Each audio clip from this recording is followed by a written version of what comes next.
All right, guys, we got Tom on the line today, VP of Sales at Macstadium. Tom, thank you so much for making time to come down and talk to us. I really appreciate it. Leaving your house and making the trek all the way downtown, which is a rarity nowadays. Tom, if you could, I think what would be easiest for people that are watching is sharing a little bit about the company that you're working for now and what you guys are doing, as well as your journey, kind of where you started, how you started in sales and what your progression is. And we'll just kind of, go where the conversation leads us. Oh, perfect. So if you don't mind, I'll start with the journey part first and we'll kind of Yeah. flow from there, right? So Yep. at the end of the day, yeah, I'm Tom Schnell. Thanks for having me on. And, I do manage the sales and success teams at Macstadium, which we'll talk about here in a little bit, but I've just been blessed to have several great opportunities in my life. So I started at Sam's Club many moons ago and evolved to Walmart corporate and went down an entrepreneurial route in a small family import business and eventually went into business strategy consulting in the technology space that at that time was mostly with Nextel. I eventually transitioned to Samsung as we became number one in consumer electronics. I was a sales leader at that time. I eventually left to acquire a sales rep firm and distribution business.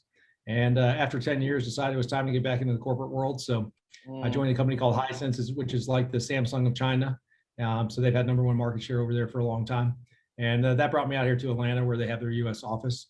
Yeah. Over time, I consulted for a growing e-commerce business in Nashville, led their sales and success team. And then I came back to Atlanta to run the sales and success team here for this fast growing technology company called Macstadium. So I've had many experiences, many industries, and many successes and friendships built along the way. So, Yeah. Yeah. Well, so you did a 10-year stint on your own. Is that right? I did. Yeah. I've done the entrepreneurial thing. I've covered payroll. I've made every payroll I needed to, and I've learned all the fun times and the good times of owning your business. And eventually decided that it's not for the faint of heart. And I had a big heart, but I also was smart enough to jump back into the business where I could give my influence to other people. Yeah, yeah. Well, when you were running it on your own, first of all, it's hard to make that decision. So if we could go back in time and talk about when you first decided to launch your own company, what what caused you to want to do that? I mean, it sounds like So you were already doing well, Sam's Club to Walmart and then in the telecom space. So, most people, when they're already on a good corporate trajectory, they're probably going to stick there. yeah, so think about that. I was actually a leader at Samsung at that time, and the way I saw it, it was my next levels up were going to be director and above, and I was running a third of the country sales for the hottest brand, and I just had this entrepreneurial drive that I always felt pulling at my heart. And so even when I left Samsung, I was kind of the feel good story because I basically said it's not that I don't like Samsung, I just don't want to wake up in 20 years and say I never tried, right? And so I remember it was a Christmas parade in Fort Worth, Texas, and me and my family were there. And it was like I didn't have kids yet then, and my wife kind of said, "Hey, could you like be happy and work somewhere, or shut the hell up and go try it?" And so we made the big decision to go try it. And I told everybody, Samsung, I may be back in 3 months asking for forgiveness and can I get back? But it took me 10 years and all kinds. I took over a business. I acquired it in September 2007. I think the whole world changed in October 2007. And there was things that everybody kept talking about, the glory days when there was tons of money flowing through, and instead I figured out how to make it through 10 years of evolving, changing things, and Well, learned that a was lot in the right process. before the 2008 crash. So so you started it, did you have enough of a runway to kind of get cash flow established, or were you still in the building phase? I mean, this is going back to some of the fun parts of my life, but no, I'd actually acquired a business, so I had bank loans and all those things that I had to read on a basis based on business that was projected backwards, right? So, quite frankly, I learned a lifetime of lessons, and I probably, even though I was already educated before, I got quite the education owning my own business during that time and having outstanding bank loans and all those things. But we made it through that. We made it through 5 years of distribution, building leases, and trying to survive on different things. And over time, it was a rep and distribution business. And so, the rep side is the fun part. You wake up one morning and a company decides that they don't need you if you're performing, and you lose a lot of money, right? And you have to go replace that. And then companies and industries go in cycles where they think reps are value add and times when they don't. And you only get paid on what you sell, right? You eat what you sell each day. And then in distribution world, what happens is I've learned you build up inventory and you got to keep that cash flow going well, which I did. except then eventually you start sitting on inventory that's not worth anything, especially in consumer electronics. And so you have a building and all these things. And, I had somebody that worked for me that basically said, man, we are doing a lot of great practice around here, right? Like covering the bills, breaking even, doing all those things, but not making money. And so as I had to make different decisions to keep breaking even, somebody would go, man, what are we doing? And guy, like, we're practicing really well, right? Like we're working really hard at not making money and not losing money, but not making money. And, for me, that's where I go, do I want to keep practicing for the next 10 or 20 years of not making money and wonder where the future is? With all the stress that goes into owning a business and making payroll and keeping everybody happy and doing those things. And so I would never discourage anybody from following their heart and doing the right thing. I would encourage you to maybe do a little bit more research and not go so much with heart, because I went heart in electronics, and I got into a custom electronics business and learned a lot during the way, and made a lot of good friends. But I also, it kind of goes to something that we may or may not talk about later, but things that I would recommend to young people is the grass always looks greener on the other side. It always looks a little shiny, right? And so if I had stayed at the Samsung or stayed at the Walmart, I'd easily be in C-level position because I was already well on my way at the different times earlier in my career. But I kind of always saw the extra shiny thing and things that I thought I could make happen and do.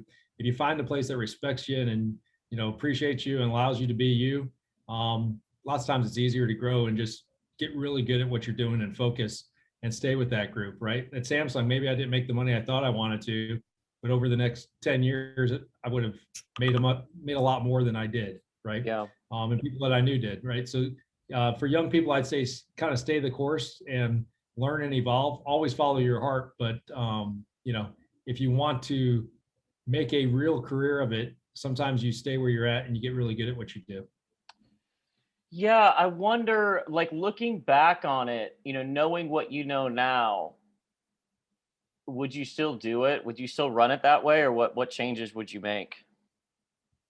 If I knew what I know now, it's an interesting question. I haven't really thought about that deeply, but if I knew what I knew now, I'd probably not have done that, and I probably would have done something more, not encouraging this for employees out there, but there's ways to do things in your free time to see if things are really worth it, right? So going all in is an admirable thing, but sometimes testing the waters versus going all in is a smarter thing to do. So I probably would have tested the waters a little bit more than going 100% all in and hoping that it worked out. So. Yeah. I went through the same thing. I moonlit, working on weekends and working in the evenings, and eventually I kind of discovered that at some point you're ensuring you're going to fail by not going all in. Like it's too hard. Like if you already have a challenging job and then you've got all these other obligations, and then to try to, put the effort in for the initial inertia. But I would, kind of echo what Tom is sharing here, which is, testing it, doing your litmus test, getting out there, kind of seeing how it's going to work before you jump all in. The other thing that I'm curious for you is, a lot of people, they're employees of a company and they don't really have an appreciation for the owner and the person that runs it. And I'm wondering what you learned, 10 years of doing it on your own. Did that change the way that you interact when you went back into the corporate world to interview? Do you feel like you had a deeper, understanding and empathy for the guys and gals running it, or what are your thoughts on that? The guys and gals run, yeah, absolutely. So at Macstadium, they do something at Christmas time, right? And so I remember going to the CFO and CEO, who are the owners, and just saying, like, thank you. I know you didn't have to do that, right? Because it cost the company thousands of dollars, right? And maybe most people might have been like, is that all I got, right? I'm going, I know it adds up to this big number. Thanks for doing it, because you didn't have to, right? So when you ask that question, I'd say absolutely. So I think that if you look along the way and you understand people these days are thinking about leases, right? And what do they spend money on? And it's real easy to be like, oh, well, we want a place to go to the office. Cool. Is it worth $30,000 a month for that extra space, right? Or whatever the numbers are. There's a lot of big decisions having to be made. And I think having that experience, I understand a lot more of all the direction that conversation is happening to try to get to the right spot for everybody. But sometimes when you're not at that level or thinking at that level, you start to take things for granted or think that decisions are being made for a specific reason. And yeah, ultimately companies are about making money, but it's not always about do we give it or not give it. It's sometimes doing the right thing. And it's a real balance when you understand all the dynamics from the highest level, especially, I look at these companies that are owned by corporations. Great. When you look at companies that are entrepreneurial and it's still the founders and things, it's like it's their own money, right? Like I could either give myself a bigger bonus or I could take care of these people, right? And so the companies that take care of the people, I think, are pretty important. So sorry, Amber Alert. I'll cut that out. You got one too. Yeah. So yeah, that's really interesting. Let me ask you, because there's probably some people listening that have run their own and are trying to transition back in. Did you find it difficult to transition, back into corporate America after 10 years of doing your own thing? Oh man, how much time do we have here? I can give a whole lesson on this, right? So I'm going to give a couple quick lessons, right? So the first lesson is if you have that entrepreneurial drive and that thing that's driving you, I'd say do it earlier in your career as you can, right? So the other thing I would tell you is that and why do you say that? Just from the family perspective, or what? Family perspective, which will go into my point here, right? So at the end of the day, as you get success in life, you start to spend money and you start to develop a certain kind of lifestyle, right? And so I would encourage people younger in your career, while I was good with my finances, like be tight early on, right? Before you have wife and kids and all those things, like be tight with your finances. My wife would probably still say I'm tight, but at the end of the day, be tight, build those things up, because as you make more money and you build your lifestyle up, you always, you can go, what do I get rid of around here next? And ultimately, after you become accustomed to a certain level, it's hard to find more things to stop. So you need a much higher level of income to continue to do what you want to do, right? And so that's why I would encourage, if you think you have that drive, to allow yourself more flexibility in life early on, put the money away, put it into safe investments. Don't buy the extra big house, don't buy the extra big things, because you become accustomed to them, and it's hard to transition out of those things at some point if you need to or want to. So that's the advice for young people going into it. Advice for people that did it and are looking to get back in, realize that every year you're out is like 7 years in dog life, right? So talk about 10 years out of an industry, and probably at times where the business was up and down, and putting your feelers out there. Now you're 10 years later and you're going, hey, I'm going to get back into the industry. It takes a good 6 months to a year just to convince people you actually are done with your business and want to move into an industry, right? And then you have to have a great network of people, because you have to have somebody that believes in you if you're going to get back at it somewhat of a decent level, and say, I know this person performs. They convinced me that they're done with their business. Like, I need them back on my team, which happened to me, right? The guy that I worked with at Samsung was running, the sales team over here at Hisense. And, that brought me the opportunity because he knew what I could do and believed in me still, because I tried to stay in touch after all that time. But the other thing I'll tell you is, anybody that says, hey, I'll go try it, and then, like 2 years later, if it doesn't work, I'll get back in. Again, every year is like a dog life, right? 7 years. So yeah. If you're out 2 years, expect it's going to take you 6 months to a year to get somebody for you to find the right thing, and for somebody to believe that it's something you want to do again, because people love the entrepreneurial story, but they love hearing it. They don't love having it on their team, wondering if they're going to stay. Yeah. So I wonder if you felt like you had a scarlet letter, because I've seen that before, where it's like, when you get in front of the owner or the CEO, they're like, why do you want to come back? Like, if you've already got that drive in you, and it's rare. So I wonder, did you feel like you kind of, and this is for people out there that are, kind of in the same boat.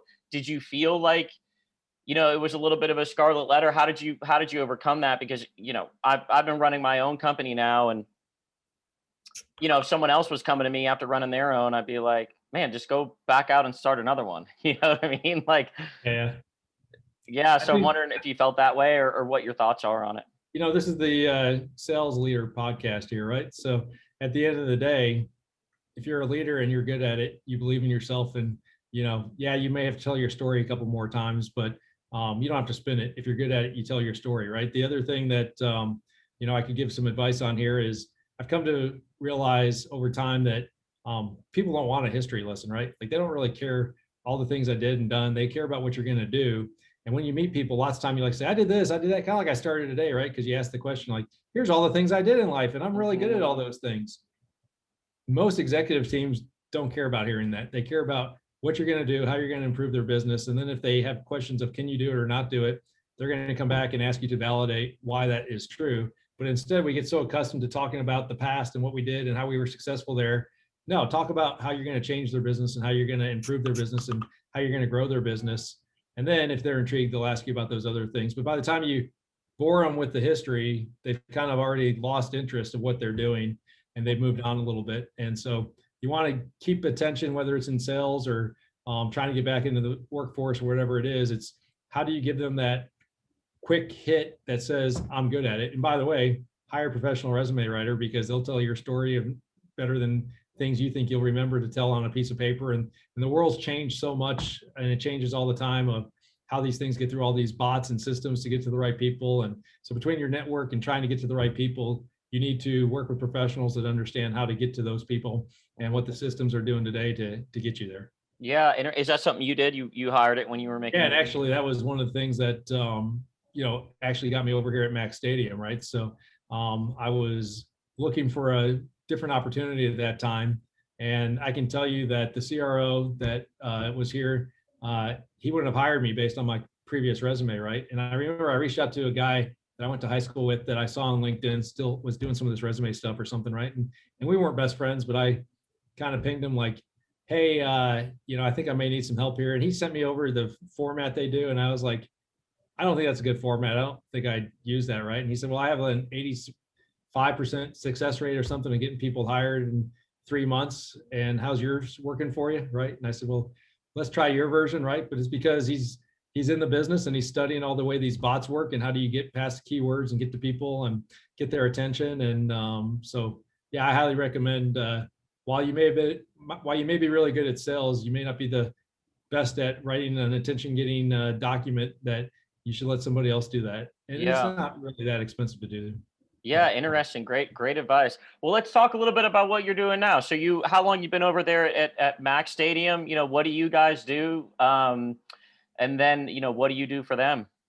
Yeah, no, I really appreciate it. So Macstadium, so the company's 8 to 9 years old at this point. I've been here, oh wow, just about a year and a half now at this point. So I came in as head of sales. The chief revenue officer took a different opportunity as a CEO somewhere, and so I've been able to elevate. And while I don't have the CRO title, I am running the revenue and success teams and work closely with the marketing team. But basically, we're driving the results of the business, right? And so at Macstadium, most people have heard of AWS in the cloud. So we simply provide those types of services, but specific to Macs, right? So our data centers are all filled with nothing but Apple equipment, from legacy models to the newest M1s. If you're building an iOS app, you have to build it on Mac equipment per their EULA, meaning you either own it or you try to maintain it yourself, or you use a team like us and our facilities and our equipment, and focus on the things that you're good at and let us focus on the things like we're good at, which are running the infrastructure. So we're the infrastructure side of the business. We also have things that we built proprietary that are called virtualization tools. So how do we help speed up our builds and get greater return on the investment of the software and engineering teams? And every time you upload that, how long is the team sitting there waiting for it to happen? And how do we improve that? So we've got tools that we built along with, we're the Mac experts, so we sell all the hottest tools in the industry, but we also built some of our own. And so between the infrastructure and how do you improve somebody's builds and performance of their business, that's what we do. And the thing I love about it is, we get the largest companies in the world calling us all day long because they know about us. The company here has built a good reputation, and I get to hear about all the coolest apps and how we get to help them get better at doing what they do. Yeah, this is interesting to me because most of the businesses I know that use a server or server farm or what have you, they're on PC. So are there certain industries that are more like, what comes to mind is like the Pixar and the Disneys of the world, but that's just my uneducated viewpoint. So I'm wondering, what businesses are mainly run, using Macs. Yeah, so it's funny. They may not all be run using Macs. Actually, large portions of their business are with AWS or doing it Mhm. themselves. But when they move everything to the cloud, they still have this small set of Mac equipment, right? And that could be in a closet, it could be under a desk, it could be 5 racks in a facility. But after they just moved everything else to a different structure, what do they do with all these Macs, and do they want to continue to maintain them and pay people to Got it. maintain them? That's really interesting. So you're saying like, hey, it could just be the design team or the multimedia team, or it could be an editing team, maybe, 80% or 80 or 90% of their, servers are on the PC side, but what are they going to do? They've switched everything to the cloud and they've still got, some, even if it is a small percentage, it can add up when it's a bigger company. Is that what I'm hearing? Yeah, and if you want to have an iOS app, so which company out there today doesn't want to have an iOS app, whether it's for their employees or for consumers? You have Mm, to do it on a Apple piece of equipment per Apple's EULA to be included in the App Store, right? got it. Got And it. so, obviously the larger companies have more teams doing that, more people doing that, and the smaller teams still need at least one or two or three of them. And when you're taking credit cards and you have it underneath your desk or in a closet, it's not the best thing. Yeah, We've not had at large all. companies say, "Hey, the landlord came by and said we can't have this heat sink in a closet like this anymore. So what are we going to do?" We've had really large companies that say, "Hey, weather is bad in Texas this week, and we couldn't go in the office to reboot the machine. We can't have that happen in the future. So what do we do?" Right? And then you Mhm. get people that these days, lots of people do use Mac equipment, but there's also a lot of outsourced teams across the world. And so as everybody went remote, there was virtual desktops and BDI. And what do we do with that now to cater to a remote working world? But we don't want to send them all a computer, right? Yeah. And so we are working through solutions to allow them to do that. And you have the PC group and you have the Apple group, and you either like one or the other better than the other. And large part of the world still likes Apple a lot. So between uh, iOS apps requiring it and preference of Mac, to your point, there's different industries if they're using it as a desktop that need it for different reasons. But everybody needs an iOS app. Yeah, and where do you guys house it all down here in the South, or is it, spread out, or how do you guys We do it? got across the world. So we have Dublin, Atlanta, Vegas, and San Jose at this point. Oh, wow. That's awesome, man. Well, how Yeah, so big I'm the global. I'm the global, yeah, right? you're I international, cover people all over the world. So international man of mystery. So what about the sales team? So is it mainly like, kind of enterprise sales that you guys do? Is it, are you having your team do it remotely? Like how are you guys gonna kind of running your sales organization? yeah, so the team is a enterprise-based sales group. At this point, we are remote, even though we like seeing each other once in a while. But I've got a strategic salesperson in San Francisco. I just hired somebody in Chicago for resale, the reseller market, right? And so we're kind of spread all over. We're in sales, right? So Mhm. we don't want to be stuck in an office all day, every day, anyways. Before this, everybody like, how do we work here 2 days a week or something, right? So coming out of this, the people that are local, maybe we'll do a couple days out of the office, but otherwise, yeah, it's a remote world. It's been that way for 10 plus years, and it's only going to continue to go down that path. Yeah, and are you guys pretty heavy on the outbound, or is it account based marketing, or kind of what's the framework that your guys and gals are operating within?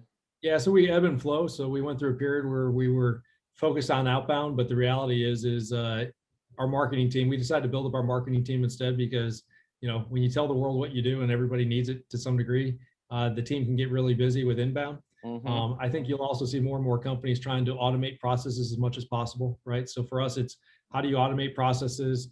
How do you have, when the inquiries come in, a team that is really succinct and good at closing those deals? How do we improve the customer journey from 5 steps to 3 steps to 2 steps? And how do you speed that up, especially in a recurring revenue business? How do we get that sales close happening faster so we can get they're fully trained up faster so we can do they multiply within 3 or 4 months faster, because all that thing speeds up your cash flow and multiplying your business, right? And so at this point, we'll focus on that. And then there's this whole reseller market out there with lots of large DMRs. And, we also had that in electronics world when I was there, distributors and stuff. And so, if you can have your sales team multiplied by these large organizations that have a lot of salespeople, then you can keep a smaller, succinct team really good at what they do instead of, eventually managing hundreds of salespeople and trying to figure out who's doing what they're supposed to and who's not.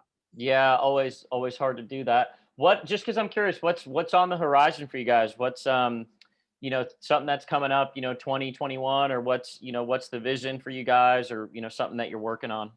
Yeah, so we have a whole technology roadmap of things customers are asking for, and we're tying the personas into what they're asking for and what we go spend the money to build. And so it's probably a much larger discussion, but there's a technology roadmap of where do we get better and better at what we do. I can tell you that AWS entered the Mac market with one unit here recently, and so we have Oh, a new wow. competitor in AWS, but at the end of the day, it's a completely different animal. So I think what's ahead is just continuing to focus on what we do, but making sure that message out there that we're the Mac experts. We're not the ones with one unit. We're the ones that can answer all your Mac questions and have a team of experts here to really, fulfill your needs and growing needs of your business. And I think propagating that message first, having a Mac versus being the Mac experts is something that we'll continue to evolve and work on. Yeah, especially since you guys built out the marketing org and obviously are investing on that front.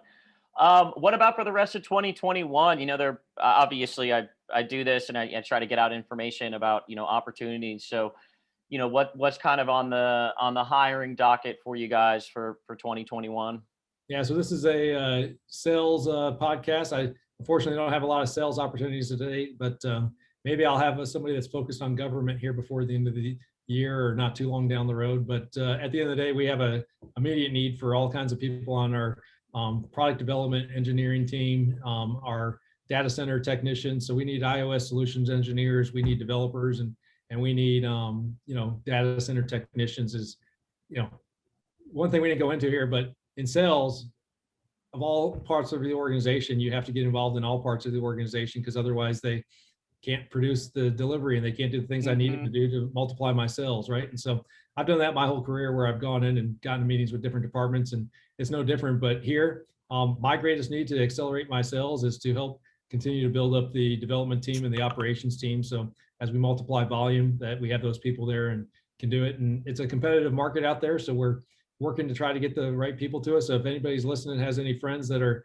data center technicians or developers or iOS experts, then they should check out macstadium.com/company/careers, because we have a lot of openings in those departments right now. Got it. Yeah, that's awesome. And everyone listen, the link will be down below the video, tying to the careers page. So it sounds like data center technicians, iOS developers, and then what's the other development language you guys are using a lot?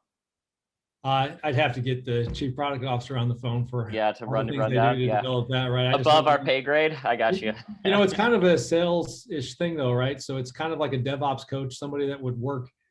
They actually were on the sales team, and we just had a transition there. And so we're putting that back under the product team so they can stay more engaged with the product roadmaps. But it's somebody that can get on a phone call with the sales team to talk through solutions engineering and what exactly we need. We just need to make sure that they have iOS experience as they do that, but somebody that would facilitate the sales, that wouldn't be responsible for the commission or for the quota, right? Yeah. And so there's lots of people that like to help build solutions that don't have the heart to hit a quota number every time, which we're dedicated to do, is meet our quotas, right?